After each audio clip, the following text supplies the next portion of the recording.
Hello प्यारे बच्चों, तो आज हम लोग रियल नंबर का पार्ट 4 देखेंगे, ठीक है। तो एक क्वेश्चन है अपरिमेय संख्या वाला। तो सिद्ध करे कि √5 एक अपरिमेय संख्या है। तो ये लॉन्ग क्वेश्चन में पूछा जाता है। और क्वेश्चन में लॉन्ग क्वेश्चन अगर 5 मार्क्स से पूछा जाएगा तो ये क्वेश्चन पूछा जाएगा। अगर 2 मार्क्स से पूछा जाए तो प्लस माइनस वाला पूछा जाता है, ठीक है।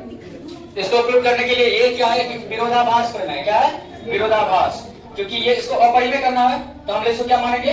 परिमेय मानेंगे। क्या मानेंगे? परिमेय। और परिमेय का रूल फॉलो नहीं करेगा तो ये हो जाएगा अपरिमेय। तो हम लोग क्या करेंगे? एट फर्स्ट हम लोग क्या करेंगे? इसको मान लेंगे माना कि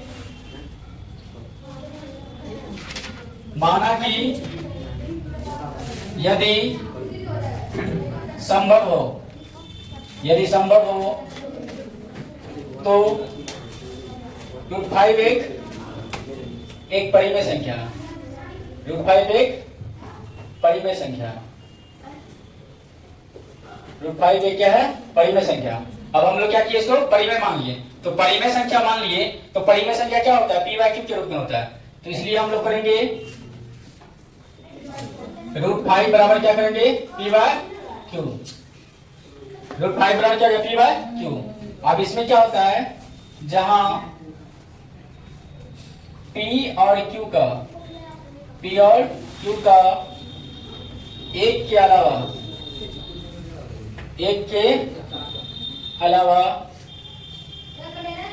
अलावा दूसरा कोई उभयनिष्ठ गुणनखंड ना हो। कोई उभयनिष्ठ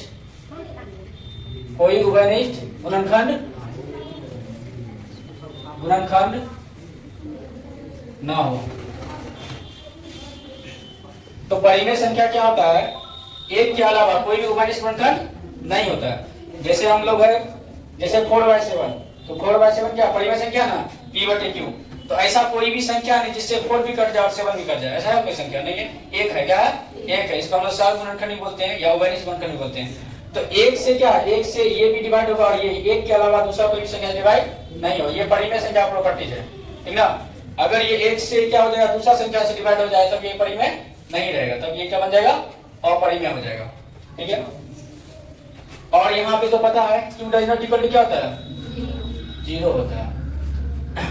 तो अब हम लोग क्या करेंगे? दोनों स्क्वायर कर देंगे। क्या करेंगे? दोनों क्या करेंगे? स्क्वायर। तो स्क्वायरिंग बोथ साइड। इसका हम लोग स्क्वायर करेंगे तो √5 का स्क्वायर बराबर p/q का स्क्वायर। इसका स्क्वायर हो गया 5, इसका स्क्वायर हो गया p² / q²। अब हम लोग क्या करेंगे? क्रॉस मल्टीप्लिकेशन करेंगे तो क्या हो जाएगा? 5 q² और क्या हो जाएगा? p²। इसको इक्वेशन 1 मान लेंगे। इसमें इक्वेशन क्या मान लेंगे? 1 मान लेंगे। अब ये जो अगर हम q² का मान निकालेंगे तो 5 से ये डिवाइड हो जाएगा ना। 5 से ये डिवाइड हो गया। तो ये समीकरण क्या दिखा रहा है? ये समीकरण दिखा रहा है 5 जो q² को विभाजित कर रहा है। क्या कर रहा है? 5 क्या कर रहा है? q² को विभाजित कर रहा है। जब स्क्वायर वाला टर्म को विभाजित करेगा तो बहुत संख्या को विभाजित करेगा। तो हम लोग यहाँ लिखेंगे, यहाँ क्या लिखेंगे? समीकरण 1 यह दर्शाता है कि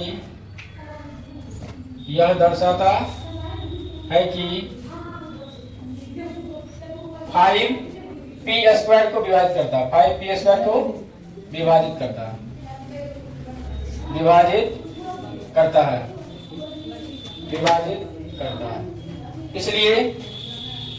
इसलिए 5 p को भी विभाजित करेगा। p को भी विभाजित करेगा। तो एक स्टेप हमारा खत्म हो गया, विभाजित करेगा। तो यहाँ पे क्या हो गया? 5 क्या किया? p को विभाजित कर दिया। पहला स्टेप में हम लोग को 5 क्या करेगा? p को विभाजित करेगा। और दूसरा 5 क्या करेगा? q को विभाजित करेगा दूसरे स्टेप में। तो 1 और 2 से क्या हो जाएगा? 5 दोनों का गुणनखंड हो गया ना, जो कि नहीं होना चाहिए। एक ही ना होना चाहिए। एक के अलावा दूसरा 5 हो गया ना, इसलिए ये परिमेय नहीं रहेगा। तो पहला स्टेप हम लोग का हो गया, ठीक है। 5 क्या कर रहा है? p² विभाजित कर रहा है, इसलिए 5 क्या करेगा? p को विभाजित करेगा, ठीक है। यहाँ तो लिखी ना थी तुम लोग?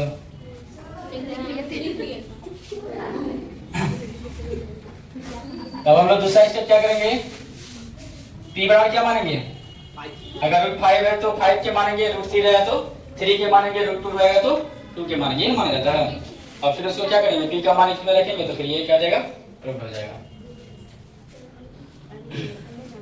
तो सिंपल है, बस इसका स्टेप माइंड रखना। बस पहला स्टेप में ध्यान रखना है कि 5 क्या करेगा, p को व्यक्त करेगा, और दूसरा स्टेप 5 q को व्यक्त करेगा। तो 5 क्या गया, p और q दोनों को व्यक्त कर गया। जब दोनों को विभाजित कर दिया तो 5 क्या हो जाएगा, p और q का क्या हो जाएगा, गुणनखंड हो जाएगा, उभयनिष्ठ गुणनखंड। जब गुणनखंड हो जाए तो ये क्या हो जाएगा, परिमेय नहीं रहेगा, तब क्या रहेगा, अपरिमेय, तब विरोधाभास हो जाएगा। ठीक है, यहाँ तक तो पहला स्टेप हम लोग समझ गए, कुछ भी नहीं है, बस एक्सप्रेस कर दिया और क्या करते हैं, समीकरण बना लिया। ठीक है ना। अब हम लोग क्या करेंगे, सेकेंड स्टेप का काम करेंगे। फर्स्ट स्टेप क्लियर हो गया।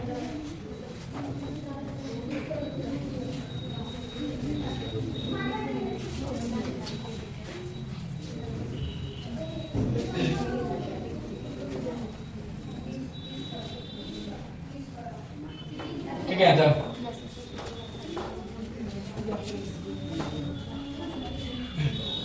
अब हम लोग सेकंड में क्या करेंगे, अब मान लेंगे अगेन, माना कि p बराबर 5 की, p क्या मान लिए, 5 के मान लिए। जहाँ के कौन सा संख्या है, पूर्णांक संख्या। जहाँ के क्या है, जहाँ के एक पूर्णांक संख्या, जहाँ के एक पूर्णांक संख्या, पूर्णांक संख्या है। तो अब हम लोग क्या करेंगे, p का मान समीकरण 1 में रखेंगे।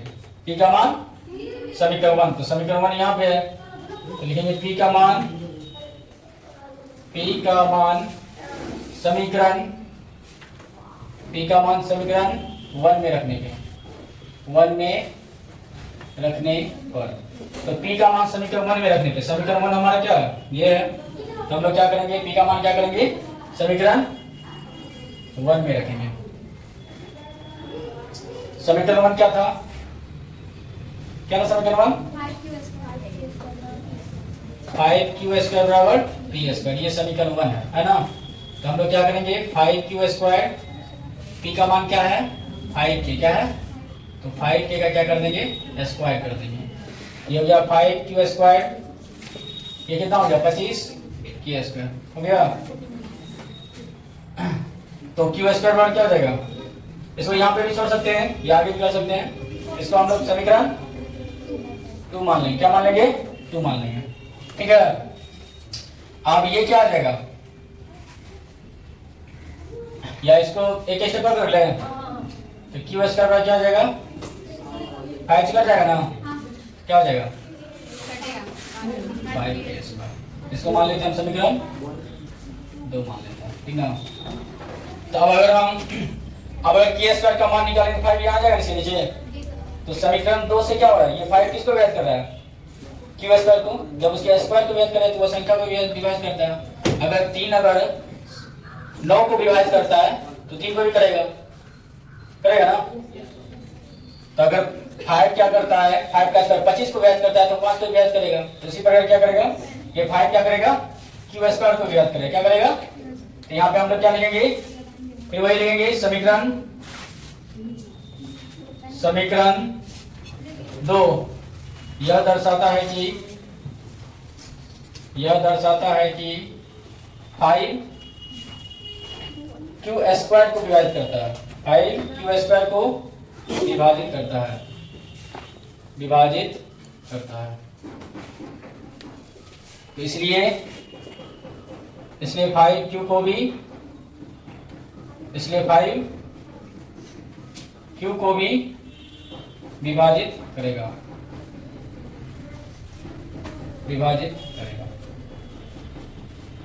ठीक है, तो सिंपल है, हम लोग क्या किए, समीकरण 1 में p का मान रख दिए, तो इससे समीकरण दूसरा जो बना, तो समीकरण दूसरा क्या कर रहा है, 5 क्या हो जाएगा, इसके नीचे आएगा, यानी 5 क्या कर रहा है, q² को विभाजित कर रहा है। जब q² करेगा तो 5 क्या करेगा, q को विभाजित करेगा।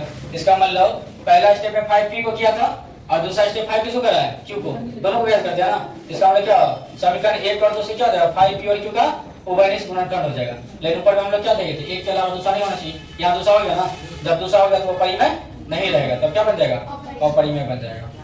तो सिंपल स्टेप है, पहला स्टेप है हम लोग को 5 क्या करेगा, पी को व्यक्त करेगा, दूसरा स्टेप 5 क्यू को करेगा, ठीक है ना। तो हम लोग यहाँ देखेंगे, याद है, ठीक है ना। तो यहाँ क्या कर दिया, 5 क्यू को व्यक्त कर दिया, क्लियर है, क्लियर है। तो अब क्या करेंगे हम लोग, समीकरण 1 और 2 से क्या हो रहा है, ठीक ना। तो क्या हो रहा है, 9 अब समीकरण 1 और 2 से 5, 1 और 2 से 5 क्या हो रहा है, 5p और q का उभयनिष्ठ गुणनखंड है। p और q का क्या है, उभयनिष्ठ गुणनखंड है, गुणनखंड है, उभयनिष्ठ गुणनखंड है। तो क्या हो जाएगा, जब उभयनिष्ठ गुणनखंड हो गया तो ये क्या हो गया, पहले वाला का विरोध कर दिया ना। पहले क्या लिखे थे हम लोग कि परिमेय संख्या का एक के अलावा दूसरा कोई उभयनिष्ठ गुणनखंड होता है, एक के अलावा दूसरा नहीं होता है। यानी यहाँ 5 हो गया, 5 क्या हो गया, हो गया ना। जब 5 हो गया तो क्या हो जाएगा, इसका मतलब ये पहले वाला का विरोध कर दिया। तो उभयनिष्ठ गुणनखंड है जो कि क्या है, जो कि एक विरोधाभास है, जो कि एक विरोधाभास है, क्योंकि पहले वाला का विरोध कर दिया ना, विरोधाभास है, क्योंकि नहीं होना चाहिए था लेकिन ये हो गया। पहले वाला के बाद तो क्या कर दिया, ये काट दिया ना, इसीलिए इसको लिखते हैं विरोधाभास, जो कि एक विरोधाभास है, विरोधाभास है। जब विरोधाभास है तो हमारा मानना गलत हो जाएगा, क्या हो जाएगा, तो लिख देंगे अतः हमारा मानना गलत, अतः हमारा मानना गलत है कि √5 एक परिमेय संख्या, √5 एक परिमेय संख्या, √5 एक परिमेय संख्या, ठीक ना। इसलिए √5 एक अपरिमेय संख्या होगा, अपरिमेय संख्या होगा, ठीक है। ये प्रूफ हो गया, ठीक है। तो √5 एक क्या हो गया, अपरिमेय। ये 5 मार्क्स से पूछा जाता है। अब तो 8 क्वेश्चन पूछा जाएगा ना, 8 में से बनाना कितना है, 4 पूछ सकता है। वैसे इसका चांस कम रहता है, लेकिन हम पूछा तो लव में पूछेगा तो इसमें कोई नहीं, पहला स्टेप और दूसरा स्टेप है, पहला स्टेप दूसरा स्टेप को ध्यान रखना है, ठीक ना। ये हो गया ना। तो अब हम लोग क्या है, ये पार्ट बड़ा हो जाएगा, इसलिए सेकंड पार्ट में हम लोग माइनस प्लस वाला पढ़ेंगे।